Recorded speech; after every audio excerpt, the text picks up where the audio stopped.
Física 3. Soy el ingeniero Mario Martínez y este día hablaremos sobre los temas de corriente eléctrica, densidad de corriente eléctrica, resistencia, resistividad y conductividad, perdón. Bien, como ustedes ya se habrán podido dar cuenta, esta es una nueva unidad en la que empieza a hablar sobre el movimiento de cargas eléctricas. Recuerden que todo lo que se ha visto hasta el momento para atrás habla sobre cargas en reposo, a lo cual se le denominó electrostática. A partir de la unidad 5 se entra al estudio del movimiento de cargas y el estudio comienza con la definición de lo que es corriente eléctrica. Y luego de ello se empiezan a definir otros conceptos que es necesario que comprenda para poder hacerle frente a los problemas que hay que resolver más adelante. Así que comenzamos con el primer tema, que es 5.1, que habla sobre corriente eléctrica.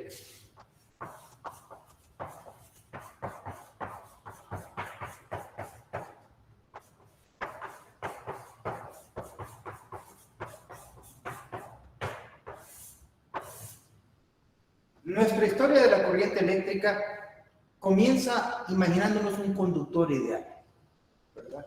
Así que lo vamos a dibujar. Imaginémonos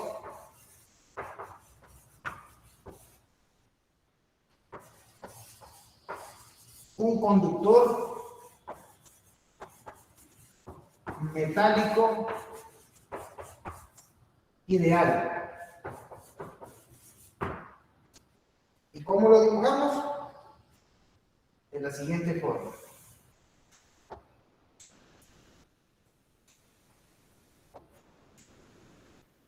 ¿Qué tiene este conductor? Tiene una longitud L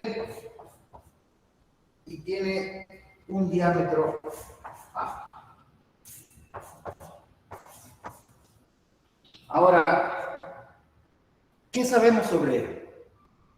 De acuerdo a lo que hemos estudiado, al ser un conductor metálico, podemos decir de que está constituido por átomos. Y los átomos están constituidos por protones, electrones y neutrones. Pero particularmente, para poder entender qué es una corriente eléctrica en un conductor metálico, nos interesan los electrones. Pero, ¿qué electrones? Aquellos que se mueven en libertad dentro del material, a los cuales se les llama electrones libres. Electrones que se mueven con una gran facilidad por la banda de conducción. ¿Y cómo lo denotamos? Vamos a denotarlo por pequeños puntitos.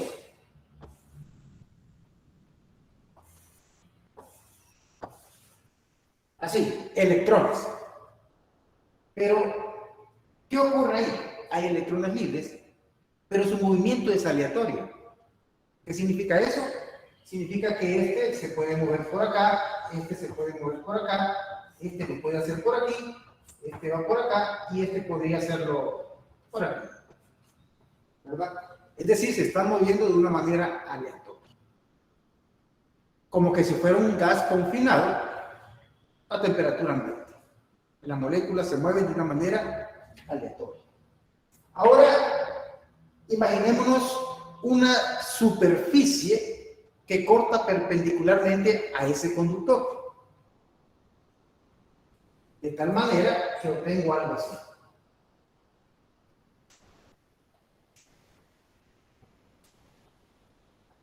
Y en el interior me forma una sección con un área A, que es a lo que más adelante voy a llamar sección transversal. Fíjense bien en ese término, sección transversal. No es una sección oblicua, es una sección que corta verticalmente al conductor. Sección transversal. ¿Qué es lo que observamos? Si nos quedamos sacando un video sobre el movimiento de los electrones libres en la forma como se mueve dentro del conductor, nos vamos a dar cuenta de que el mismo número de electrones que se mueven de izquierda a derecha van a coincidir con los que se mueven de derecha a izquierda. ¿Y esto a qué da lugar? ¿O a qué queremos llegar? Queremos establecer de que ese movimiento aleatorio de electrones no nos lleva a nada. Es decir, la velocidad neta del desplazamiento de los electrones libres dentro del conductor es igual a cero, dentro de la probabilidad. Es decir, después de observarlo mucho tiempo, el mismo número de electrones que van de derecha a izquierda es prácticamente el mismo que va de izquierda a derecha. Y con eso, entonces, establecemos de que la velocidad neta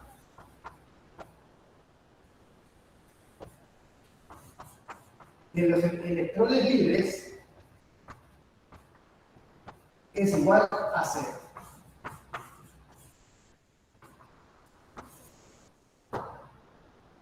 Dentro de la aleatoriedad. Ese es el primer concepto. ¿Pero qué tiene de particular este conductor? Nada, está ahí, está en su estado natural. E internamente, por efecto térmico, se produce una vibración de su composición y obviamente pues hace esto, movimientos aleatorios. Pero ¿qué es lo que nos interesa establecer? Que la velocidad neta de los electrones libres en su interior es igual a cero. Y para eso utilizamos una superficie imaginaria que corta el conductor perpendicularmente, definiendo una sección transversal en él. Ese sería el primer punto. Ahora establezcamos la segunda condición. ¿Qué pasa con ese mismo conductor? ¿Qué pasa con ese conductor si le aplicamos una diferencia de potencial a los extremos? Así que podemos llamarle a este, pues, de la siguiente manera. Apliquemos una batería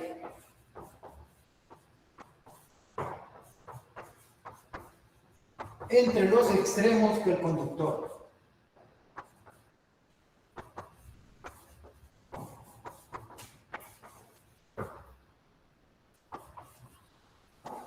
Metálico. ¿Cómo quedará esto? Más o menos así. Aquí tenemos entonces el conductor, tiene una longitud L. Y bueno, aplicamos una diferencia de potencial de la siguiente forma.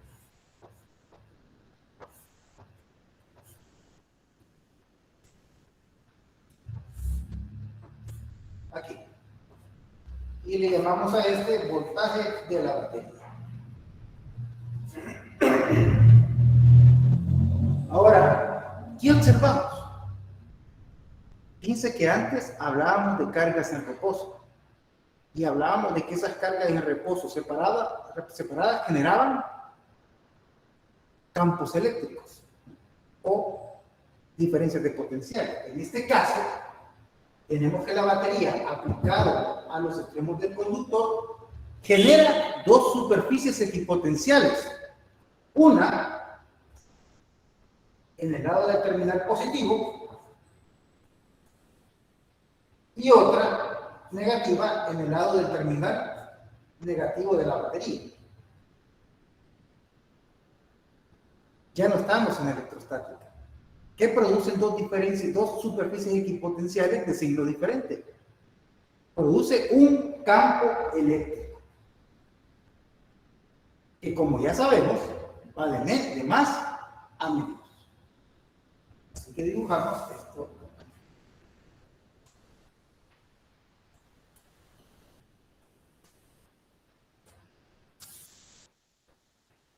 Y aquí dibujamos el campo eléctrico. ¿Qué produce ese campo eléctrico con esa cantidad que existe dentro de él de electrones libres? Ya lo sabemos. el campo eléctrico interactúa con esas cargas y entonces les aplica una fuerza que van a estar en dirección contraria al campo. ¿Por qué en dirección contraria? Porque estamos hablando de electrones. Por lo tanto, voy a dibujar acá unos electrones simbolizados con unos puntitos llenos y voy a decir en qué dirección van. Van para allá. ¿De dónde saqué yo esta dirección? ¿Por qué van hacia la derecha, hacia este lado y no para el lado contrario? Como que ya dije, son electrones. Y ellos van a sentir, van a buscar la superficie equipotencial positiva.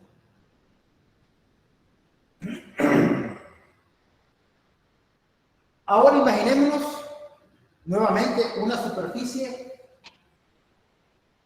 imaginémonos un plano que corta perpendicularmente al conductor. Sería algo así.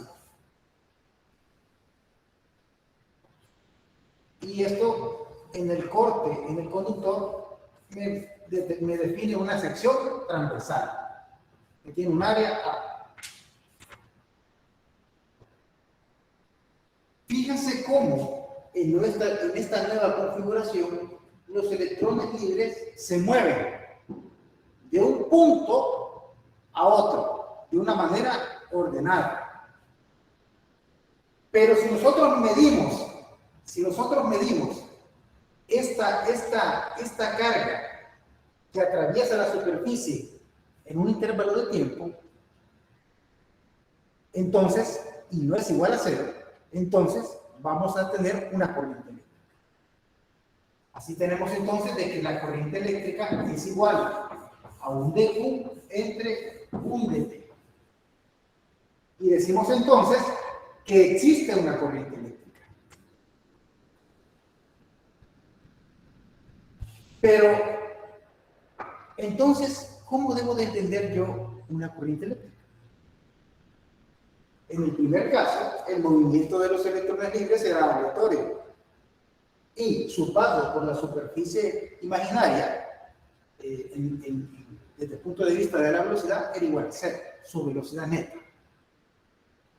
Pero cuando aplicamos un campo eléctrico en el conductor, vemos de que le damos un sentido, le damos una dirección al movimiento de esos electrones.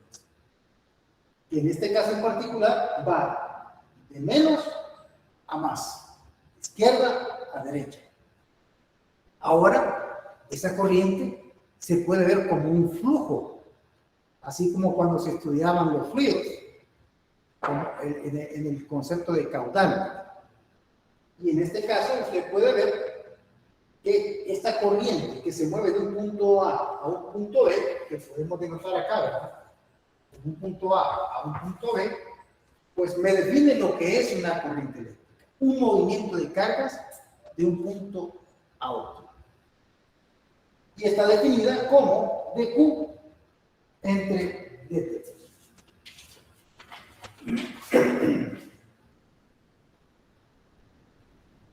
Y esto me define la corriente eléctrica. La unidad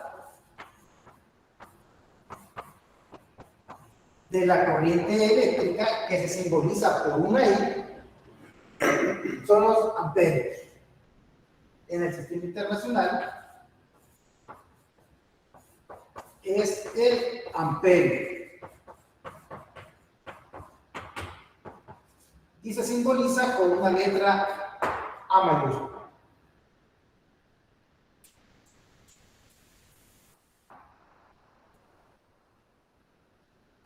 De tal forma que un amperio es igual a un coulombio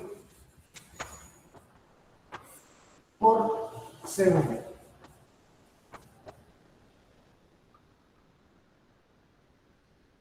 Ahora bien, la carga neta que pasa de un punto A un punto B, de acuerdo a la ecuación que hemos encontrado acá, se define como la integral de I de t. La integral de I de t. Pero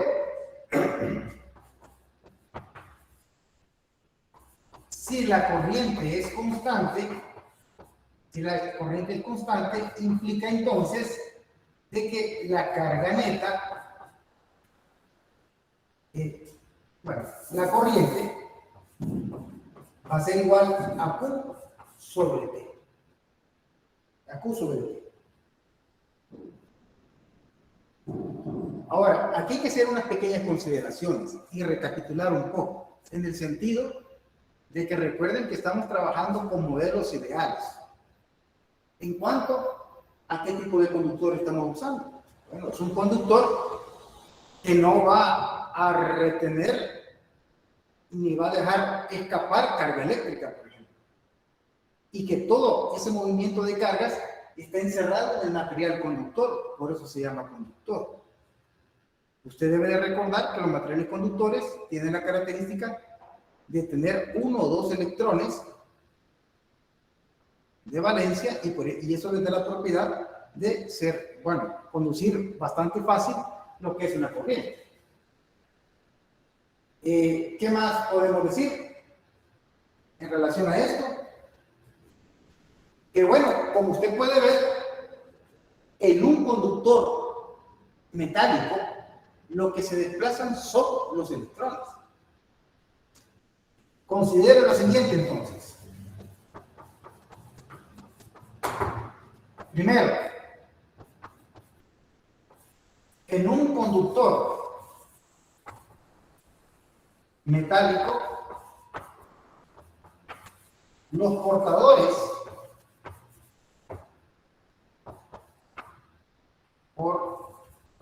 de carga son electrones.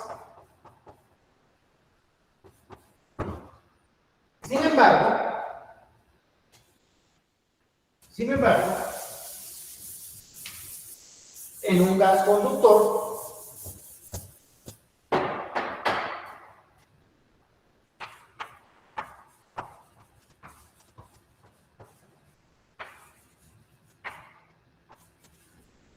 los portadores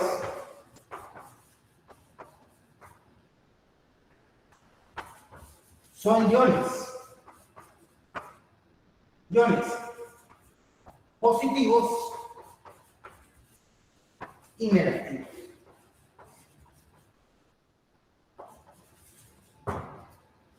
Es de tomarlo en cuenta.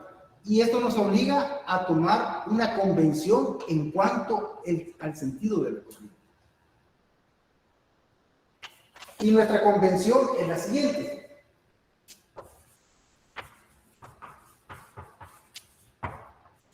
Para definir el sentido de la corriente. La dirección de la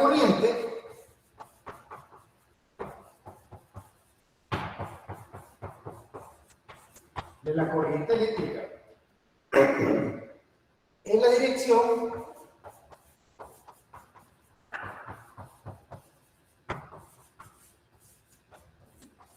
en que se mueven, en la que se moverían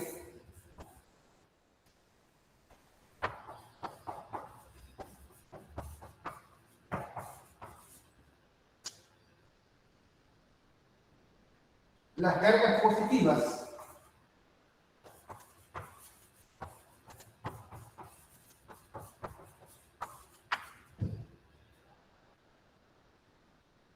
aún cuando los portadores de carga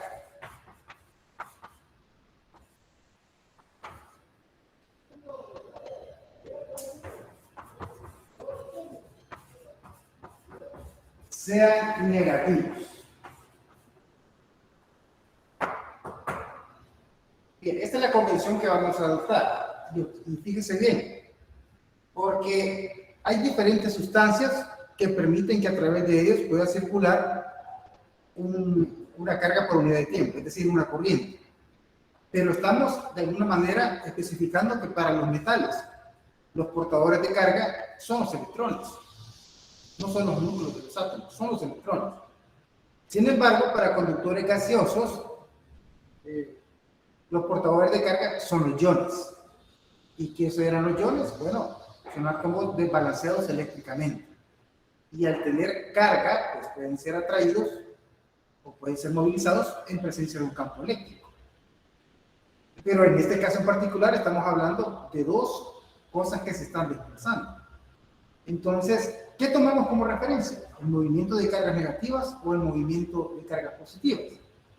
La convención es clara en decir que la dirección de la corriente que vamos a asumir será aquella en la que se mueven las cargas positivas, aunque los verdaderos portadores de carga sean los electrones. Es decir,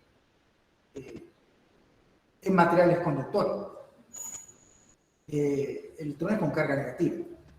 Entonces, eso es lo que nosotros vamos a definir. Más adelante van a entender que este sentido se escoge por facilidad y desde el punto de vista práctico se le llama sentido convencional, en donde las cargas que se mueven son cargas positivas. Y también se hablará de un sentido real, que es el movimiento de las partículas negativas. Y como pueden ya irse dando cuenta, para acotar un poco, para delimitar un poco, vamos a aclarar que nosotros vamos a enfocarnos en materiales sólidos. ¿Qué significa eso? De que vamos a considerar solamente el movimiento de electrones en cuerpos sólidos. Pero, debido a la convención, vamos a denotarlos no por el movimiento de los electrones, sino por el movimiento que podrían tener las cargas positivas. Pero ya sabemos que eso no es así. Pero lo hacemos por facilidad y por la convención que se está adoptando. Fíjense que aquí hay algo muy importante que hay que hacer ver.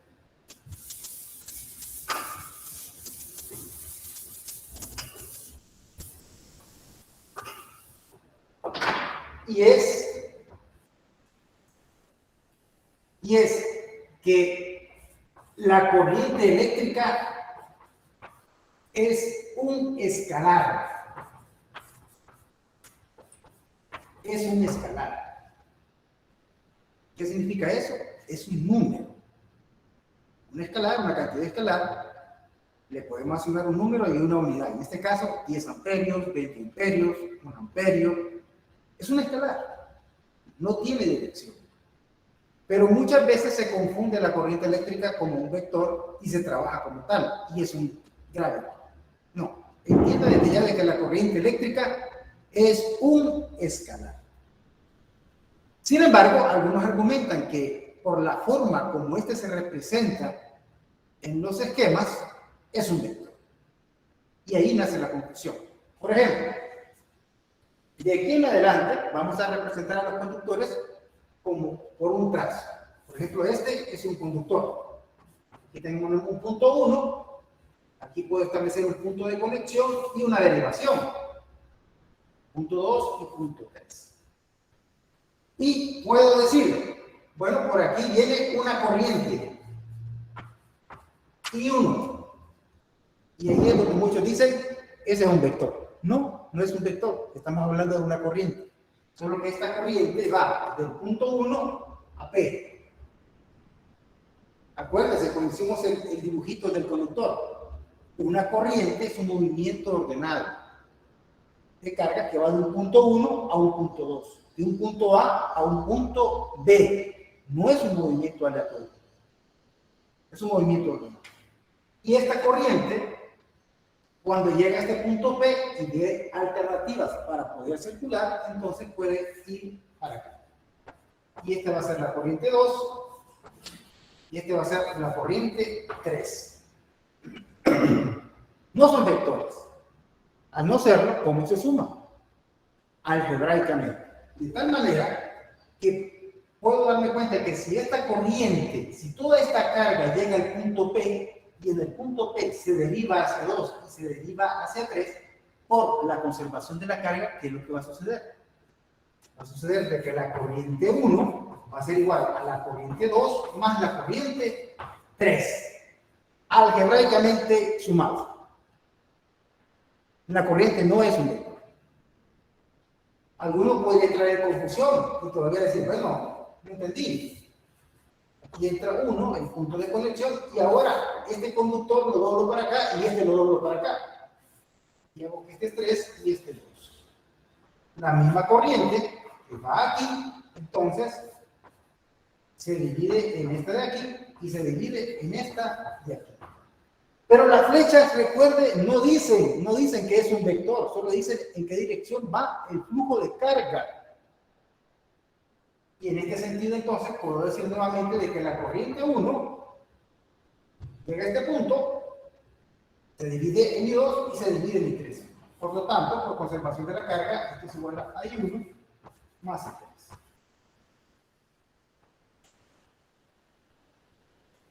Eso es importante entenderlo, porque muchos lo confunden. Y cuando lo confunden, entonces se equivocan todos en realizar los cálculos. Aquí hay una gran conclusión, ¿verdad?, que debemos de hacer, y es, ¿por qué se mueve la corriente eléctrica? ¿Por qué existe una corriente eléctrica? ¿Qué da lugar a una corriente eléctrica? De acuerdo al esquema del conductor que hice inicialmente, ahí no había una corriente eléctrica, había un movimiento aleatorio de electrones libres, cuya velocidad neta de desplazamiento era 0. Pero cuando aplicamos una diferencia de potencial en los extremos, se dio un movimiento ordenado. Se dio un movimiento ordenado. Y entonces tuvimos una corriente eléctrica. Entonces, ¿qué da lugar a una corriente eléctrica? A una diferencia de potencial que produce un campo. Y luego entramos en la teoría que ya planteamos. Eso hay que tenerlo presente. Porque muchas veces, como en los esquemas que yo tengo aquí, solo se dibujan las corrientes. No se dibujan las diferencias de potenciales, en otros casos sí. Pero solo el simple hecho de que yo denote una corriente que va en un sentido, con una dirección determinada, me está diciendo que hay una diferencia de potencial detrás que la está impulsando. ¿Verdad? Así que, ojo con eso. Con el origen de la corriente eléctrica, qué es una corriente eléctrica y qué produce una corriente eléctrica. ¿Verdad? Bien. No sé si hay preguntas hasta este momento.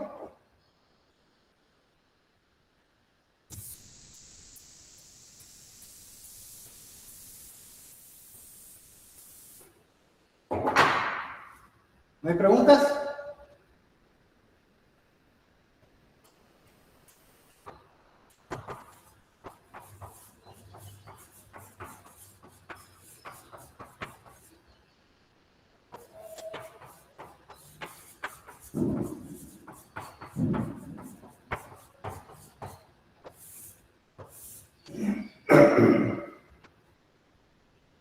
Bien, si no hay, pues entonces procedemos al segundo tema, que habla sobre la densidad de corriente. ¿Y qué podemos decir sobre ello? Bueno, comencemos entonces con cantidades macroscópicas. La corriente eléctrica es una cantidad macroscópica, como lo puede ser la masa, el volumen o la longitud de una barra. Y es una característica de un conductor. Pero una cantidad relacionada es la densidad de corriente. Y la densidad de corriente es una cantidad microscópica. ¿Qué significa eso? Que se aplica a un punto en particular del material. Un punto particular del material. Como lo vamos a poner en este momento. La densidad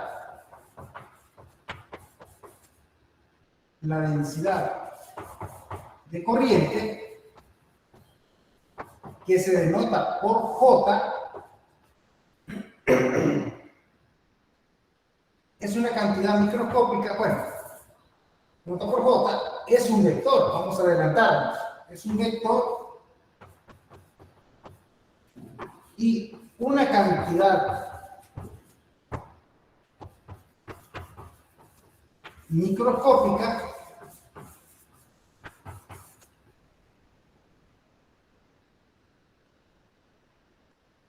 que se define de la siguiente manera. J, esto desde el punto de vista escalar, como la corriente, por unidad de área. Corriente por unidad de área. Ahora bien, J como vector, el vector J, que es la densidad de corriente en cualquier punto del material, en cualquier punto, está orientado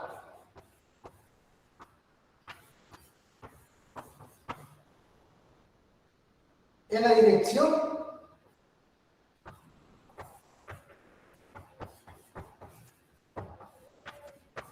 en la que se movería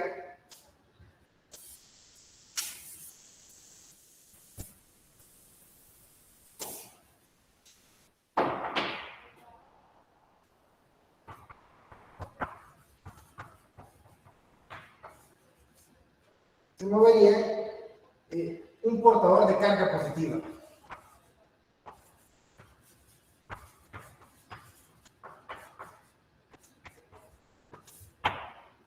Fíjense bien, eso es como una referencia que usted debe de tener al momento de dibujar. La densidad de corriente es una cantidad microscópica. Debe entenderse entonces que no se aplica a todo el cuerpo, sino que se aplica a un punto en particular. Y que está definida como J igual a la corriente dividida por el área de la sección transversal. Ahora, como vector, la dirección con el que debe dibujarse es la dirección en la que se movería la carga positiva. ¿Cómo así? Hagamos un pequeño dibujito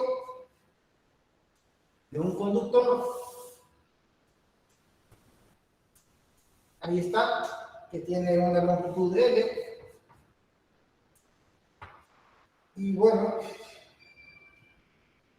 se le aplica un campo eléctrico, bueno, a diferencia de potencial, y se produce un campo eléctrico. Pero bueno, vamos a ver aquí un campo eléctrico en este sentido.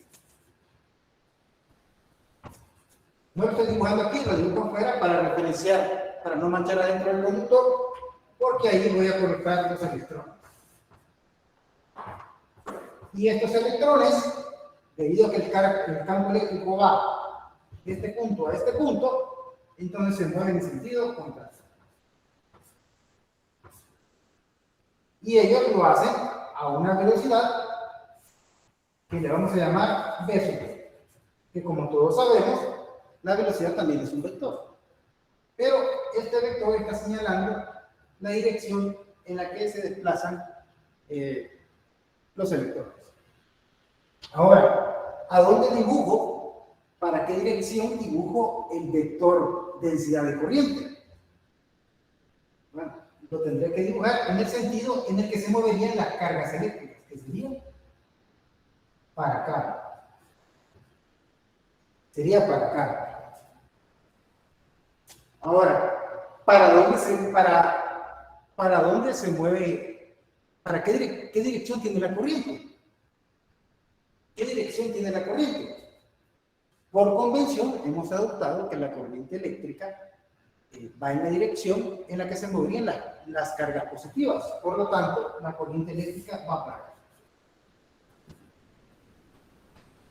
Pero aquí tiene que tener cuidado y enfocarse un poco en establecer la diferencia. El campo eléctrico es un vector. La velocidad con la que se mueven los electrones es un vector. La densidad de corriente es un vector. Pero la corriente eléctrica no. La corriente eléctrica es un escalar. Así que, ojo con eso. Sin embargo, vea las direcciones que siguen. Y todas estas direcciones están aquí dentro de este conductor. ¿Verdad? Entonces, relacionemos.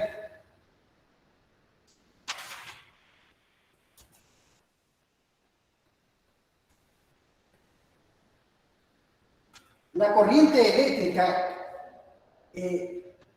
definida en términos de la densidad de corriente y la sección transversal que puede existir acá,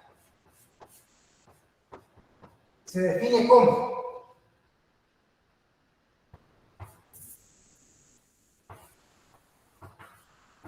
podemos definir a la corriente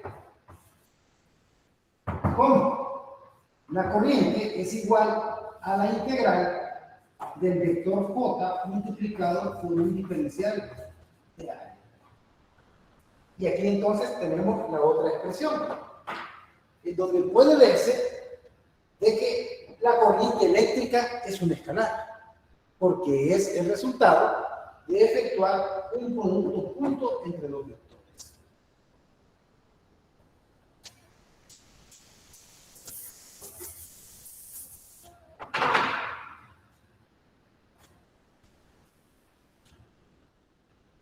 Aquí hay una pequeña nota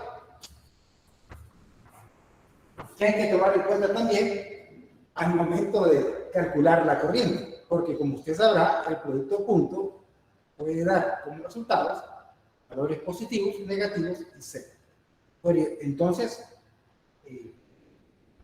¿cuál esperamos nosotros? Y aquí viene la nota que dice que se considera el valor de dA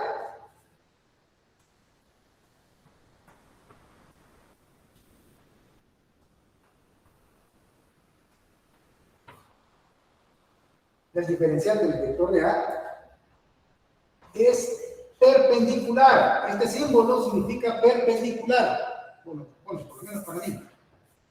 Perpendicular. Es perpendicular al elemento de superficie.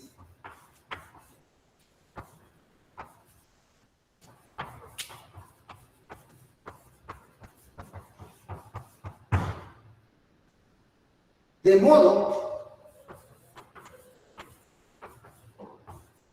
que el producto J.dA sea positivo.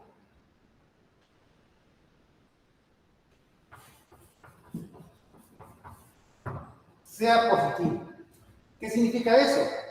De que voy a escoger el vector normal que le da la dirección al valor del área en una dirección tal que el producto J.dA siempre sea positivo. Quiere decir que esta integral siempre me va a dar un valor de corriente positivo. En este caso en particular, ¿hacia dónde va J? En el sentido de las cargas positivas. Aquí está. Quiere decir entonces que para esta sección transversal, recuerde que es una superficie con la cual dibujé, perpendicular al conductor, ese vector normal iría aquí.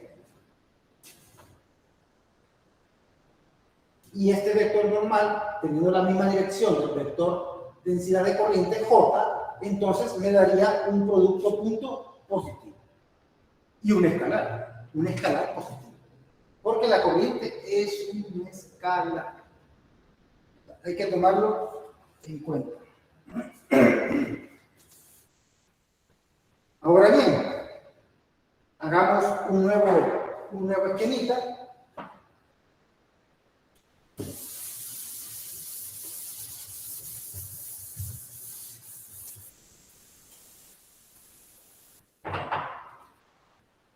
Y de la siguiente manera. Vamos a ver si lo hago un poco más grande. Casi igual. Y aquí tenemos un campo eléctrico acá.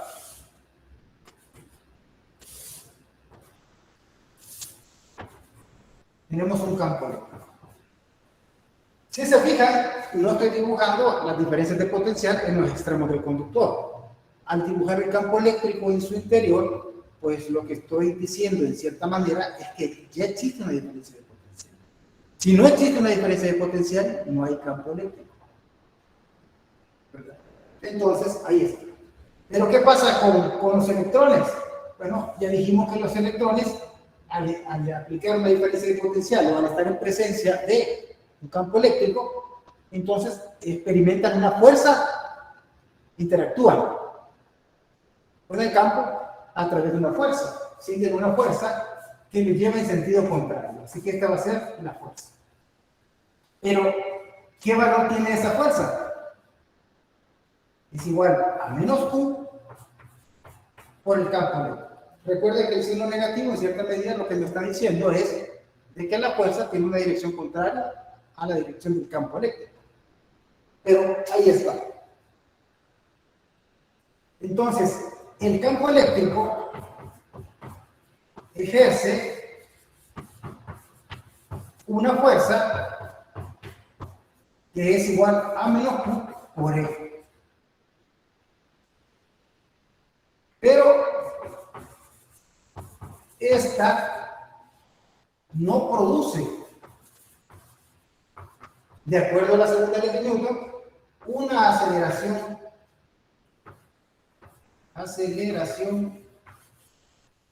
neta.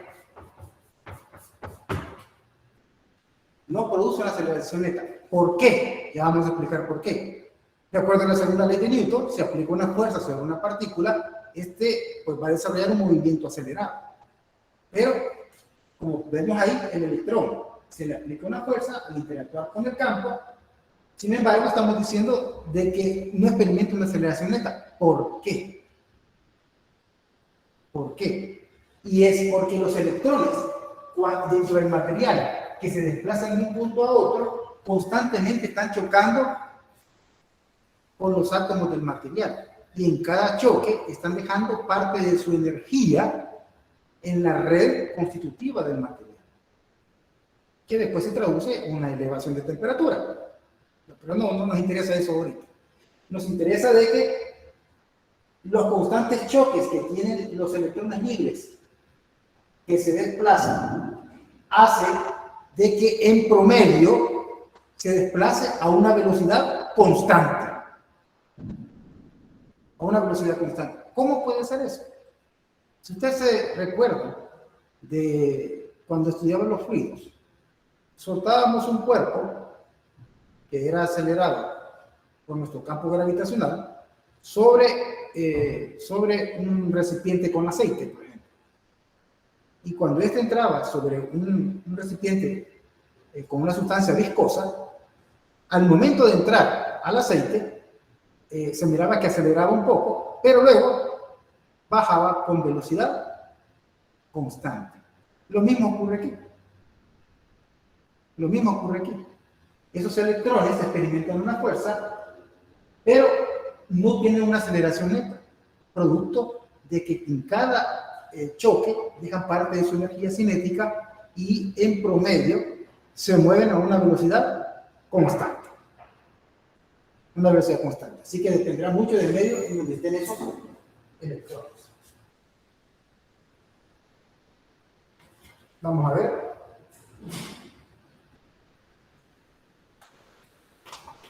Por lo tanto,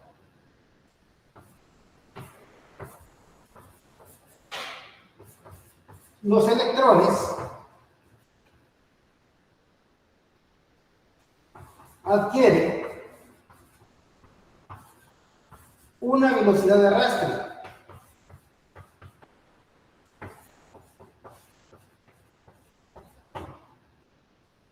Una velocidad de arrastre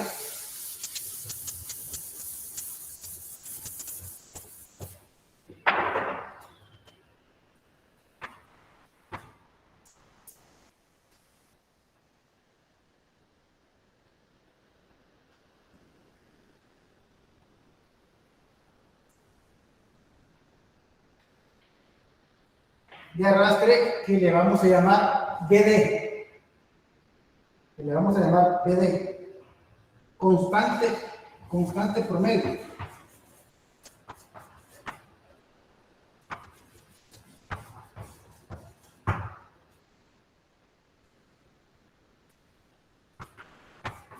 En la dirección menos E. Bueno, este es un vector. En la dirección menos E. Bien, este concepto es importante entenderlo, porque algunos podrían decir, bueno, pero si los electrones experimentan una fuerza, estos deberían de acelerarse, pero por las razones que ya expliqué y los constantes choques que el electrón libre tiene con los átomos constitutivos del material, al final se mueve con una velocidad promedio y constante, por lo que podríamos considerar que se mueve en un movimiento a velocidad constante. A esta velocidad la vamos a denotar como v sub t o velocidad de arrastre. Y curiosamente tiene la dirección contraria al campo. Quiere decir que en este dibujo, si yo lo pudiera dibujar, tendría que representarlo aquí. En esta dirección. En la dirección contraria al campo. En la dirección en la que se desplazan los electrones. ¿Cómo se calcula esa velocidad? ¿Cómo se calcula la velocidad de arrastre? De la siguiente manera. Bien, entonces, no sé si utilizar, vamos a hacer otro conductor.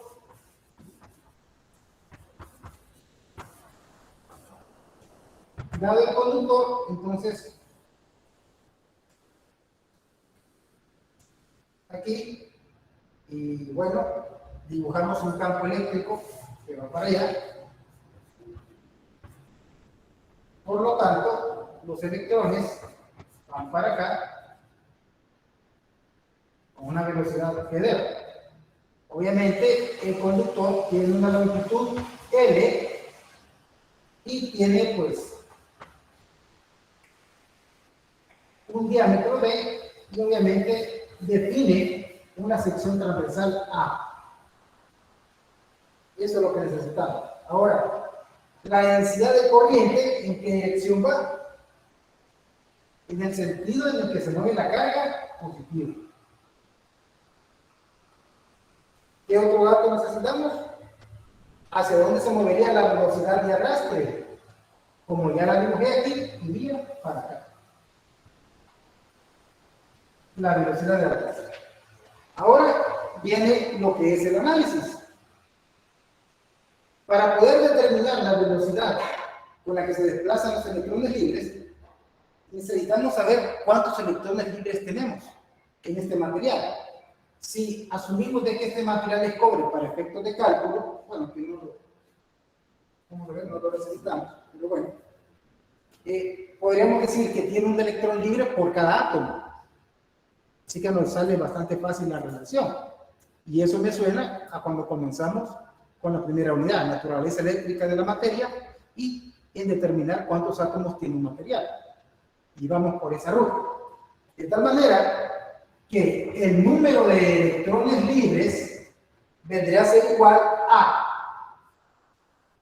la densidad de electrones libres, que vendría a ser el número de electrones libres por unidad de área, eso sería N, sería el número de electrones libres por unidad de área, multiplicado por volumen, multiplicado por el volumen, que estaría representado por el área por la longitud.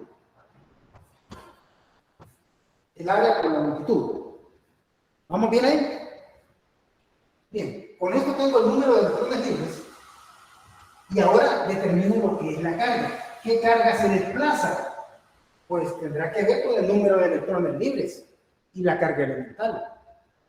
Así que será M por A por L por el valor de la carga elemental. Y recuerde que esa carga elemental E es igual a 1.6 por 10 a la menos 19 coulombs. Así que tenemos ese dato también.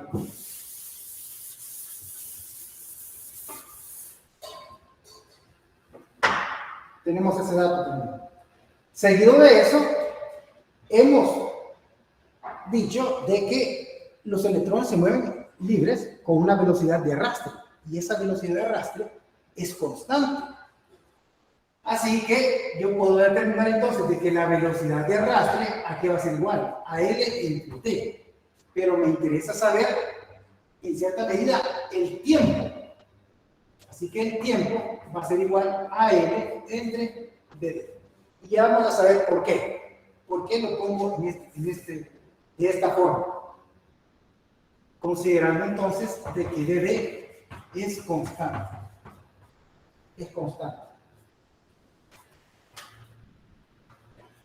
Si usted se recordará, la corriente la definíamos como carga por unidad de tiempo.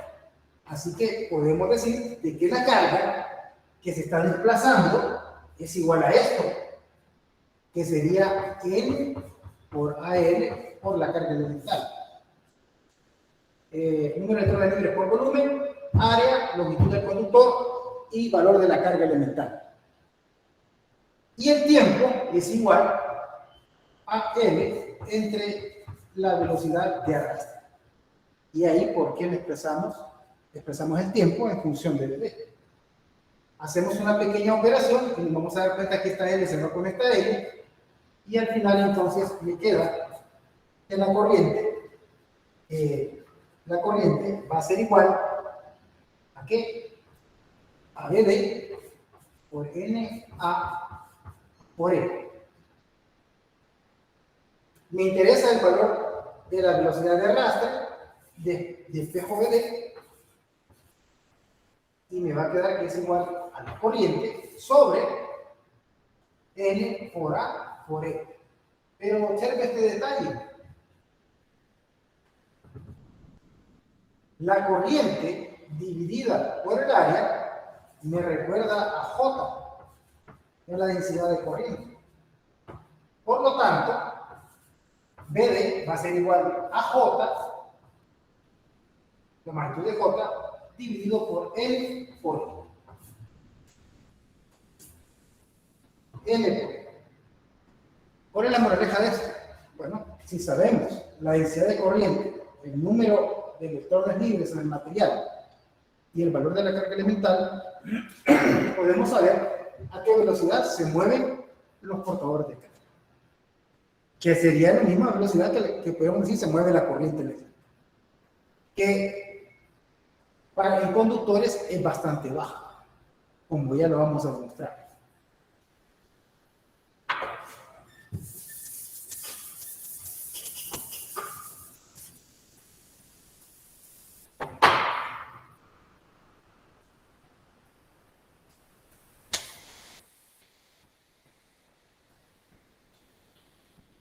Bueno, esta expresión, antes que se me vaya a olvidar, vectorialmente,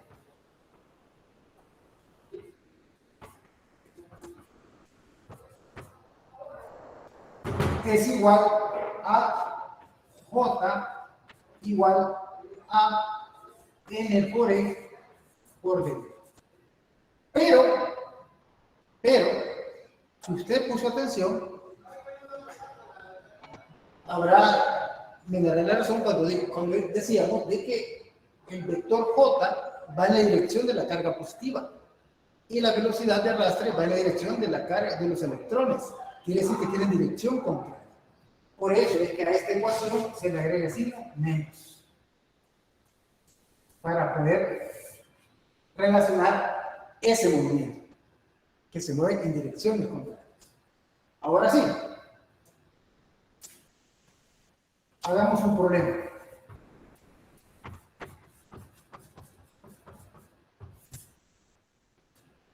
Para la figura,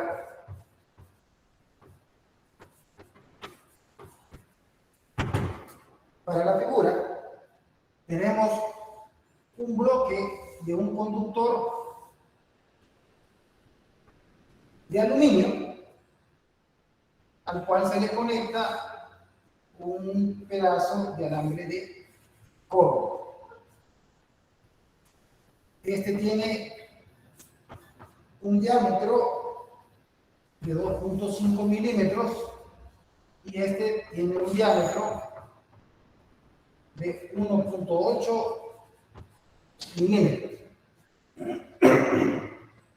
Por ellos está circulando una corriente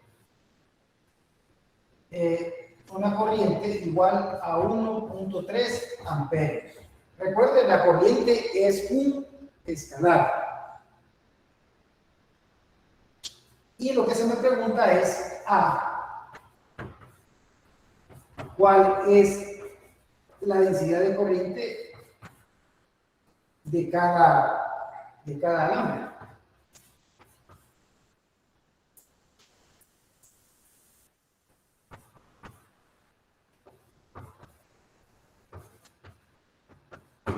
¿Cuál es la densidad de corriente de cada alambre?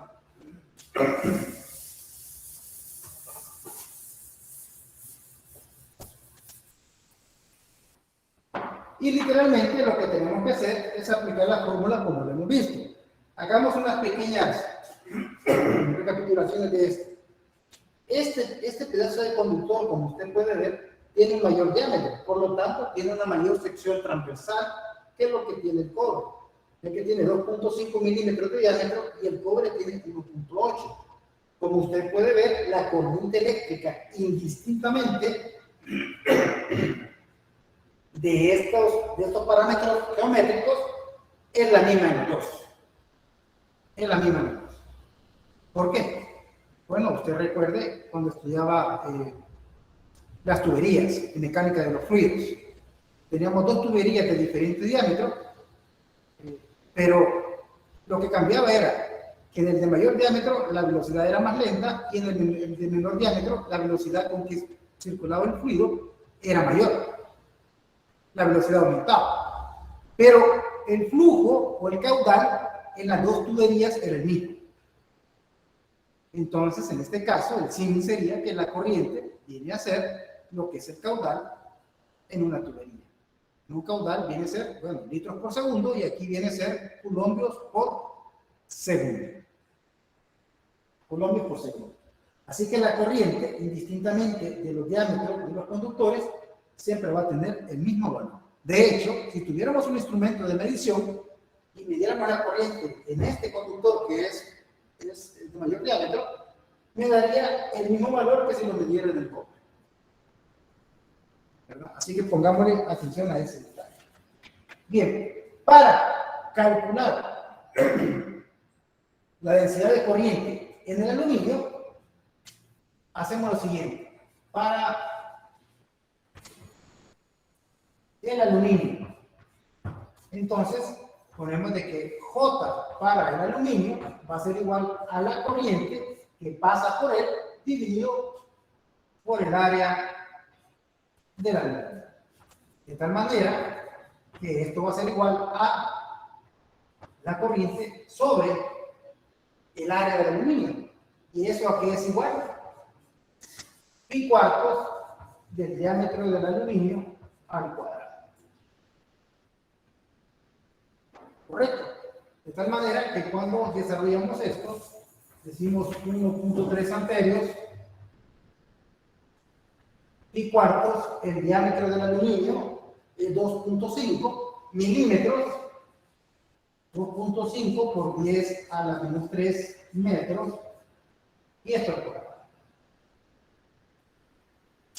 Si usted resuelve esto, le va a dar un valor aproximadamente de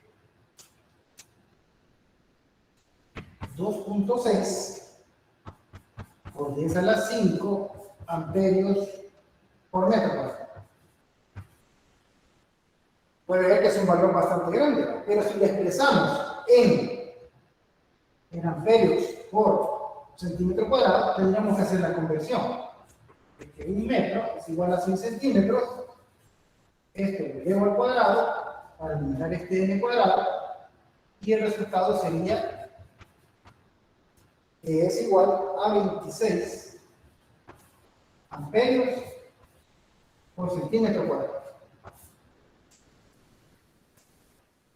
Por centímetro cuadrado.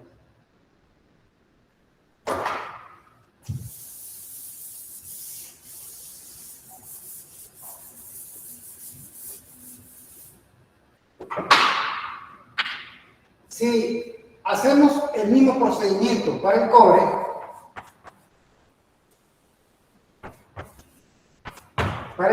entonces tenemos de que la densidad de corriente para el cobre es igual a la misma corriente que pasa por el cobre, que ya dijimos que es la misma en los dos materiales. ¿Y por qué? Al área de la sección transversal del cobre. Así, pues, establecemos que esto va a ser igual a I, esto por y cuartos por el diámetro del cobre al cuadrado. Al realizar esto, vamos a obtener el siguiente valor, amperios, y esto sería pi cuartos multiplicado por 1.8 milímetros. 1.8 por 10 a la 3 metros al cuadrado. Fíjense que con esto yo estoy de hecho haciendo la conversión automáticamente de milímetros a metros. 1.8 por 10 a la menos 3. Esto al cuadrado. Y esto va a ser igual aproximadamente a 5.1 por 10 a la 5 amperios metro cuadrado. Pero si lo convierto como hice anteriormente, esto va a ser igual aproximadamente a 51 amperios por centímetro cuadrado. Pero entonces, ¿cómo la densidad de corriente es mayor en el cobre que en el aluminio? De acuerdo a los conceptos que hemos proporcionado. Veamos otro pequeño problema relacionado con este.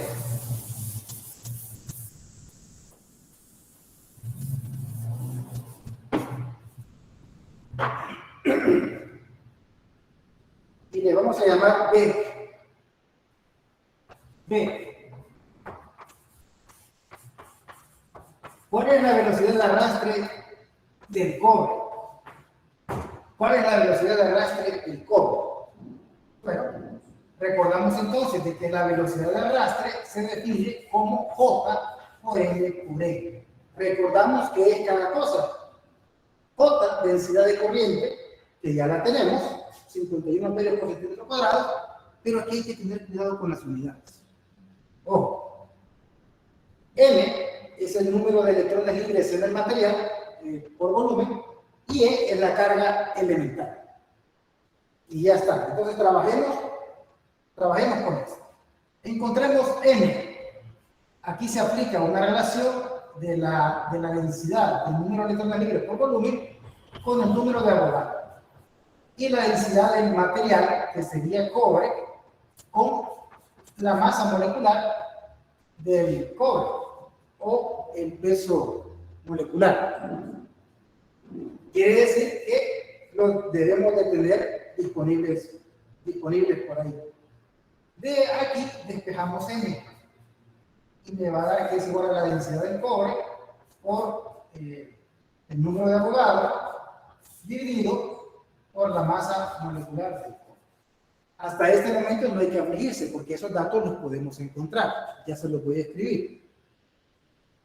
De tal manera que N va a ser igual a, vamos a ver, la densidad del cobre es 8.96 kilogramos por metro cúbico, y el número de Avogadro, usted se recordará, es 6.22 por 10 a la 23. Serían electrones por mol. Por ahí. Sí, electrones por mol. En este caso, aunque también lo definen por átomos, pero como hay una relación de 1 a 1, y dividido por la masa molecular de cobre, que es de 63.5 por 10 a la menos 3 kilogramos metro por mol. Al realizar esos cálculos, entonces, llegamos a establecer de que N vendría a ser igual a 8.49 por 10 a la 28 electrones, vamos a ver, por metro cúbico, perdón, metro cúbico. Sí, porque aquí los moles se iban, este mol con este mol. Llegamos a ese valor. Por lo tanto, tenemos de que BD, que está definido como J o NE, ya no tenemos ningún inconveniente en calcularlo. ¿Por qué? Porque J para el cobre era de 51. Ah, bueno, como esto está en metro cúbico, entonces te puedo utilizar el de arriba, que está en metro cuadrado. Sería 5.1 por 10 a la 5 amperios metro cuadrado sobre N, 8.49 por 10 a la 28 electrón por metro cúbico por el valor de la carga elemental, que es 1.6 por 10 a la menos 19. No lo voy a poner ahí porque no me queda espacio, pero BD le va a dar un valor aproximado de 3.8 por 10 a la menos 5 metros por segundo, que expresado en centímetros por hora nos da un valor de 14 centímetros por hora.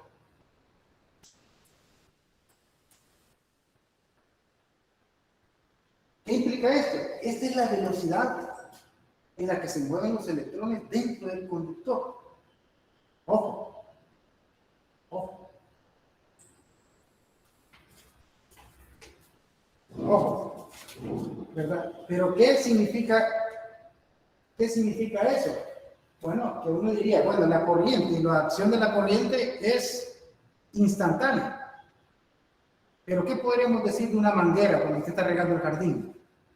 Cuando usted abre el grifo, una presión a la velocidad del sonido se aplica al agua y del otro extremo sale.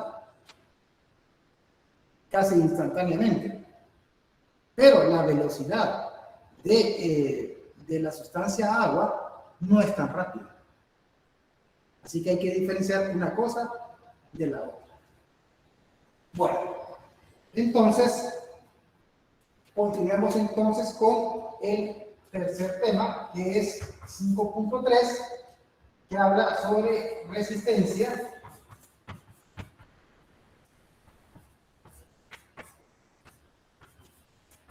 Resistividad y conductividad.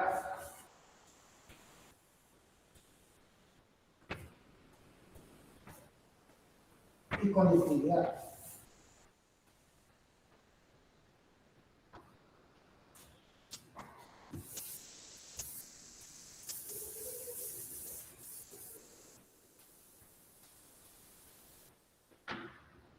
Resistencia, resistividad y conductividad. Ahora,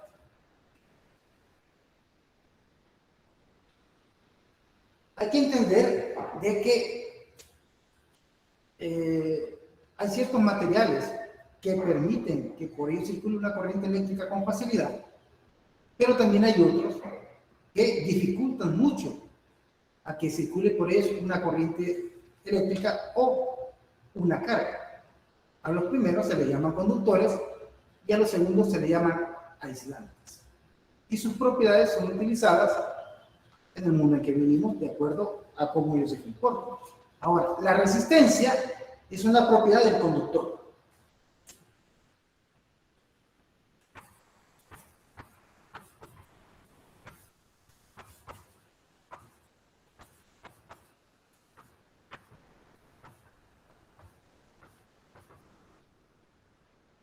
Del material conductor.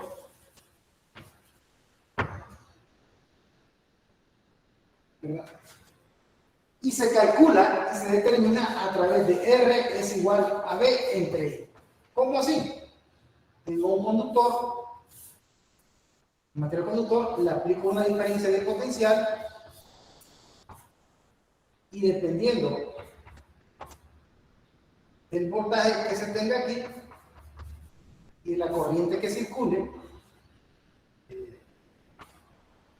entonces yo defino el valor de R. ¿Cómo? La diferencia de potencial aplicada dividido por la corriente. Y así determino lo que es la resistencia, como una propiedad del conductor, material conductor. Pero hay que considerar de que a veces yo esta propiedad la utilizo para construir un elemento de circuito, cuya finalidad ya es específica. A ese elemento que he construido con base en la propiedad de la resistencia eléctrica es lo que se le llama resistor. Y es lo que ustedes utilizaron en el laboratorio que hicieron pues hace un tiempo.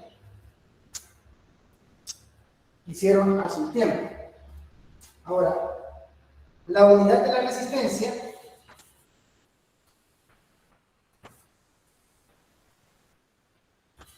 es el ohmio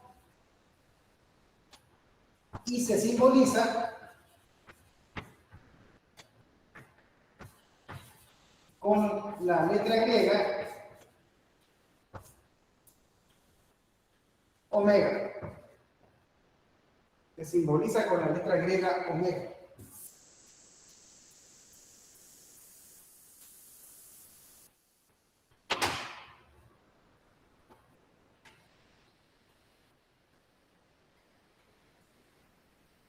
La resistencia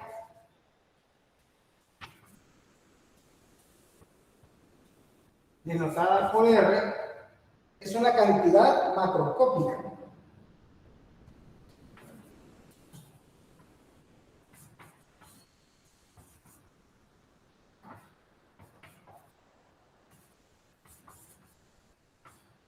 Es una cantidad macroscópica.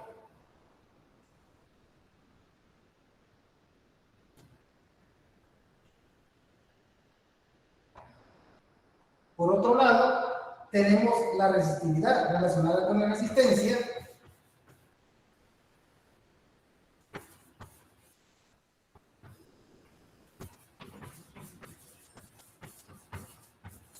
Una resistencia R es la resistividad.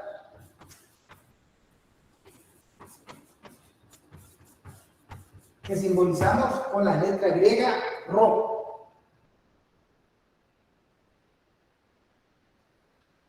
Y la definimos como la magnitud del campo eléctrico dividido por la densidad de corriente. Y esto tiene unidades de ohmio por metro. Así, podemos decir de que la resistividad del cobre es igual a 1.7 por 10 a la menos 8 ohmios por metro, y la resistividad del cuarzo, por ejemplo, es igual a 10 a la 16 ohmios por metro. Y esto solo para denotar de que hay valores de resistividad asociados a conductores y hay valores de resistividad asociados a materiales aislados. El cobre permite con gran facilidad que puede circular una corriente eléctrica, mientras que el cuarzo pues prácticamente evita que circule cualquier carga a través de él. Por otro lado, tenemos lo que es la conductividad.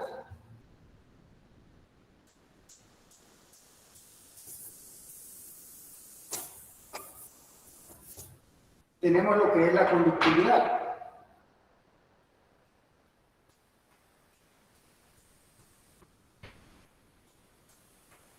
Que denotamos con la letra griega sigma.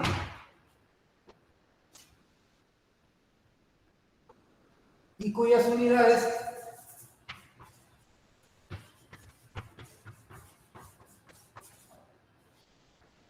en el sistema internacional son ohmios por metro a la menos 1. Vectorialmente, yo puedo denotar esto como J igual a sigma O. Pero la resistividad es básicamente el inverso de la conductividad. Así, si conocemos la resistividad de un material,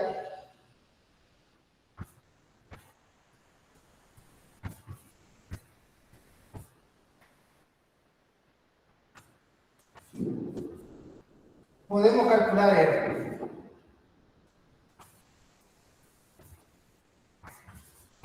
Podemos calcular R. ¿Qué significa eso? Si conocemos la resistividad de un material, podemos determinar cuánta resistencia ofrece un material a nivel macroscópico a la corriente eléctrica. Y lo vamos a demostrar en este momento.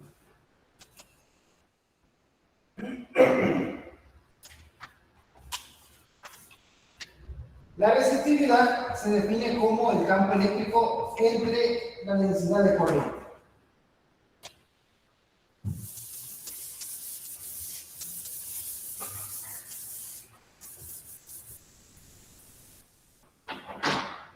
Pero el campo eléctrico en un conductor es igual a B entre L.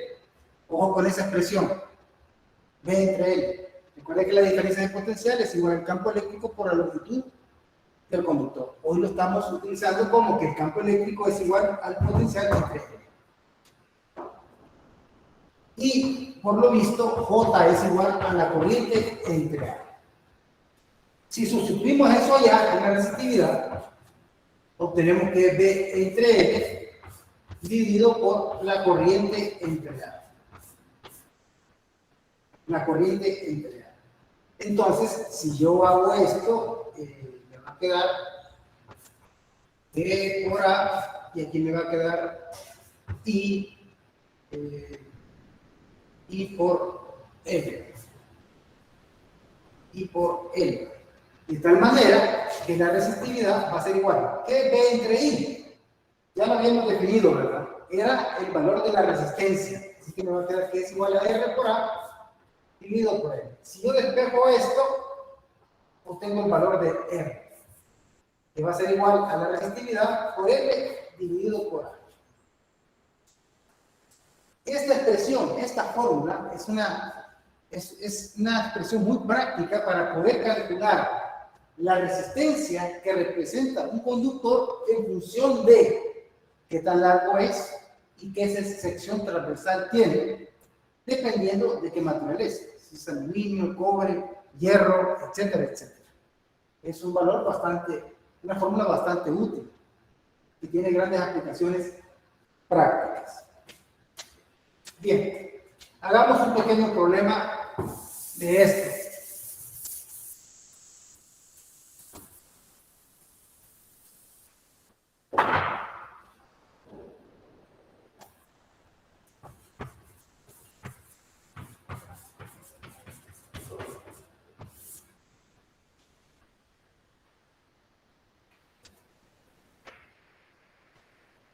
Encuentra el valor de R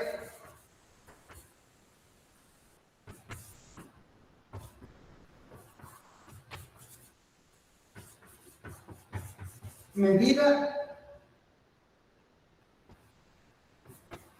entre los extremos cuadrados.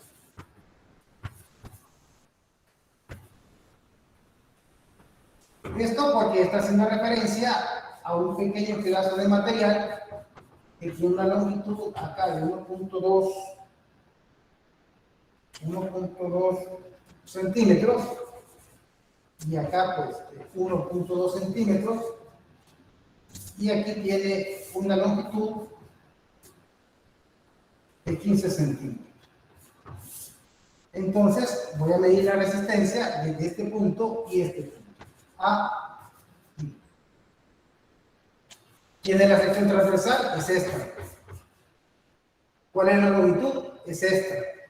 Así que, sin mayor preámbulo, entonces, solamente utilizamos la fórmula R igual a la resistividad por la longitud sobre el área. ¿Qué nos faltaría conocer aquí? Es el tipo de material. Y el problema dice que el tipo de material es hierro. Habría que buscar la resistividad del hierro y sustituirlo acá. Yo ya lo hice por ahí y es de 9.68 por 10 a la menos 8 multiplicado por la longitud, que es 1.5 por 10 a la menos 2 metros, dividido por el área, que vendría a ser 1.2 por 10 a la menos 3 metros, al cuadrado. Porque hay que recordar de que esta sección es cuadrada.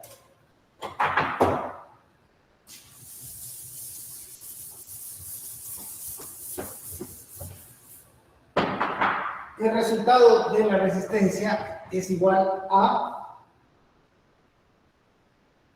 1.008 por 10 a la menos 4 ohmios. Ese bloque, pues, medido desde los puntos A y B, tendría este valor de resistencia. Pero también puede medirse a través de este lado y este lado.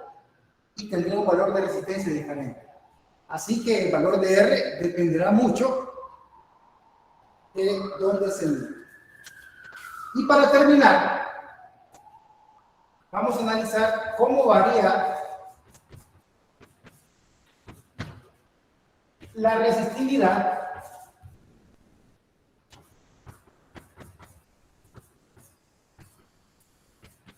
con la temperatura.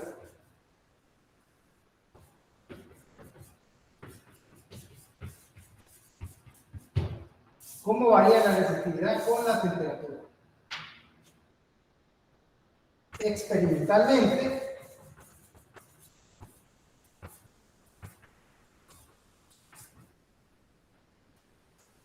se define que la resistividad varía con la temperatura de acuerdo a la siguiente expresión.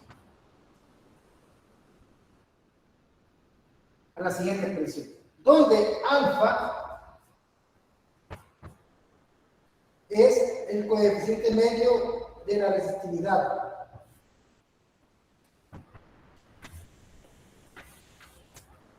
De la resistividad por la temperatura.